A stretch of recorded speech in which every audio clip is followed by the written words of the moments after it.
Hey, it's Jess from Head to Toe Health. I've got an ag exercise for the forearm that we're going to do.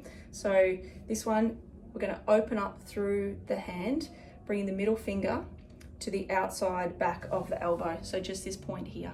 So we're going to contract through the back of the forearm, relax through the front. You may or may not get a stretch through there. Focus is always on the contraction of the muscles. So we're going to hold that for 6 seconds and breathing out for the whole 6 seconds on that one. So then we're going to make a fist with the hand, bring the middle finger this time in towards the front inside or medial aspect of the elbow. And again, you're going to take that breath out for your 6 seconds. So after you finish the 6 seconds, then you just relax the arm down for 6 seconds. So you breathe your short breath in and then you're breathing out for the 6 seconds. And then you're going to go back and repeat that pair. So we're going to splay out the fingers, bring that middle finger back towards the outside back of the elbow.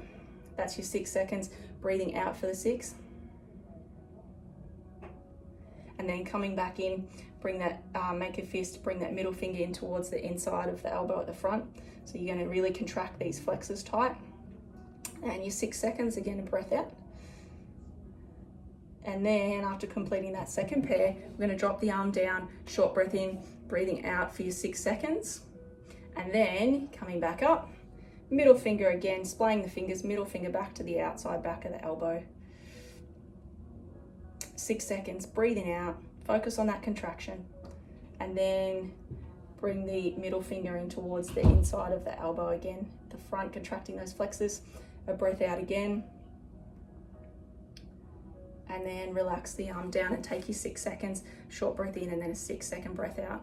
So breathing in as you're moving, as you're changing between those positions, and breathing out as you're holding and as you're resting between those pairs. Do that 4 to 5 times a day. It takes a minute or so. So the more you're doing it, the faster you're going to get the change.